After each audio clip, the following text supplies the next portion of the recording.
So hi guys, welcome back to yet another productive study vlog. अगर मेरी आवाज़ थोड़ी सी डल आ रही है तो उसको माइंड मत करना, उसको इग्नोर कर देना। एंड देन उसके बाद मैं आज सुबह सुबह उठा था क्योंकि मेरा कल टेस्ट था। एंड उसके बाद मैं सबसे पहले उठने के बाद करने लगा मोल कॉन्सेप्ट का, जो कि केमिस्ट्री के लेक्चर के अंदर था। और मोल कॉन्सेप्ट में अभी जस्ट स्टार्ट ही हुआ है, उतना कुछ हार्ड नहीं है, लेकिन सर ने बताया आगे चल के हार्ड आएगा लगता है। बट अभी तो फ़िलहाल कुछ उतना हार्ड नहीं है, अभी तो सर मोल ही पढ़ा रहे हैं। मोल मतलब कि एक लेक्चर में मोल कॉन्सेप्ट, अभी जो लेक्चर आ चुका है मेरा, तो अभी फ़िलहाल बैकलॉग बन चुका है 2-3 लेक्चर का केमिस्ट्री के अंदर। लेकिन अभी तक जो जितना सर पढ़ा है उतना मेरे को अच्छे से आ जा रहा है। केमिस्ट्री का लेक्चर काफ़ी मतलब कि अच्छा जा रहा था, और उसमें सर थोड़ा बहुत मजाक भी किया करते हैं।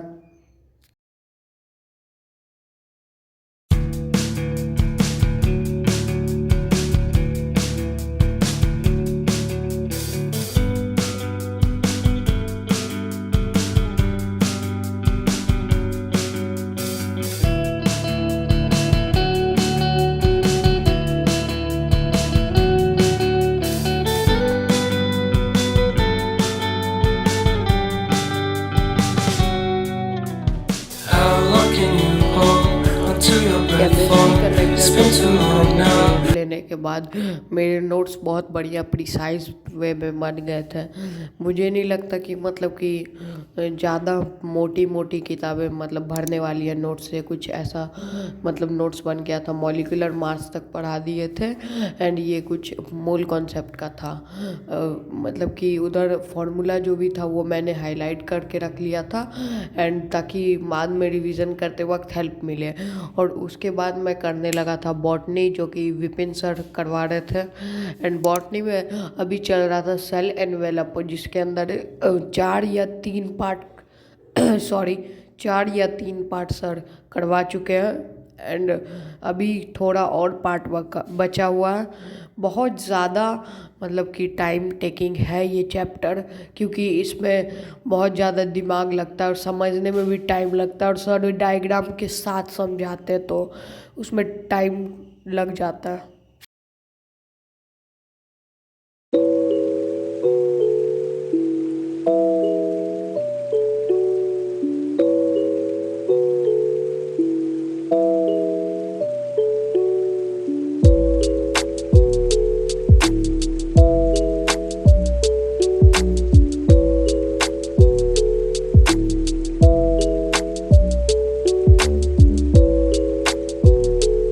लेक्चर कंप्लीट होने के बाद मेरा नोट्स बहुत बढ़िया बन गया था, और मैं अभी नोट्स अच्छा खासा मैं नोट्स पे टाइम दे रहा हूँ, और आगे चल के मैं शॉर्ट नोट्स भी बनाऊँगा।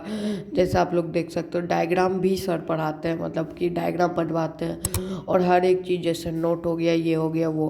और नेक्स्ट लेक्चर था मेरा जूलॉजी का, जो कि समाप्ति मैम ले रही थी, एंड ऑलवेज समाप्ति मैम ही लेती है।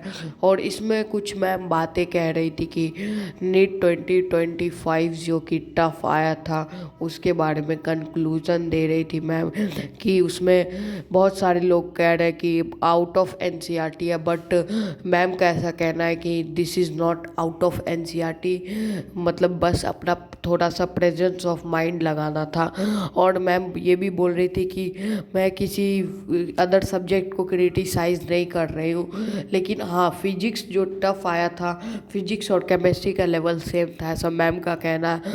और ऐसा मुझे भी लगता है, क्योंकि मैंने भी नीट का पेपर देखा था, और उसमें से मेरे को मोल कॉन्सेप्ट में 3 क्वेश्चन थे, 3 में से 2 बन जा रहे थे, एक में थोड़ा सा प्रॉब्लम आ रहा था। तो वही मैम बता रही थी कि बॉटनी और जूलॉजी में जो चैप्टर्स है, मतलब कि बहुत सारे चैप्टर को स्किप कर दिया गया है, एंड जूलॉजी का नंबर ऑफ क्वेश्चन कम कर दिया गया as compare to botany.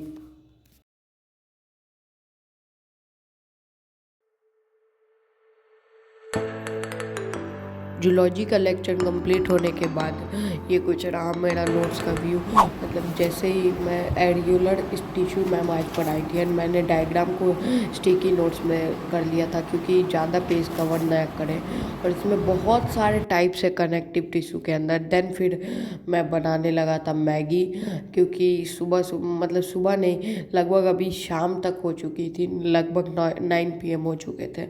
Maggi खाने के बाद मैं बना लिया था कॉफ़ी, एंड कॉफ़ी पीने के बाद मैं फिर करने लगा अपना मतलब कि ऑफलाइन कोचिंग का नोट्स रिवीजन, क्योंकि वो इम्पॉर्टेंट है, क्योंकि टेस्ट था मेरा अगले दिन, और अगले दिन अगर टेस्ट हो तो प्रिपेयर होके ही जाना है। और मेरा जब मैं अभी वॉइस ओवर कर रहा हूँ उस समय मैं विलेज में हूँ, और बिकॉज ऑफ मैं शादी अटेंड करने आया हूँ एक, तो उसका भी शॉर्ट्स या फिर अगर आप कहें तो लॉन्ग वीडियो डाल दूँगा।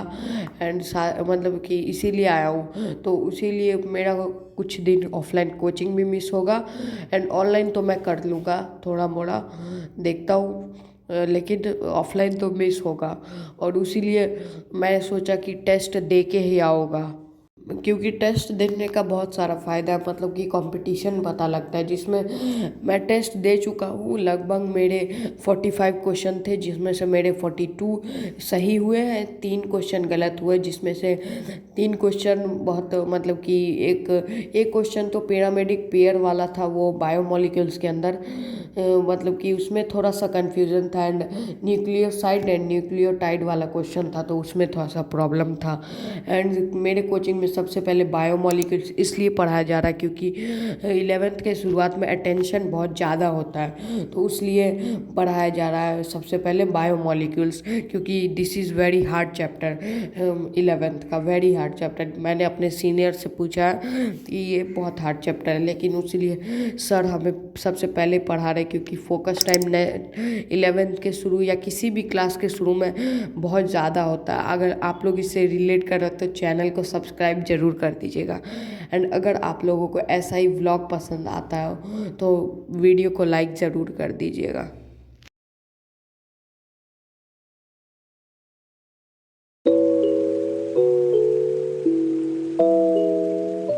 गाइस मैं रिवाइज करने के बाद सो जाता हूँ, तब तक के लिए अगले व्लॉग में मिलते, बाय।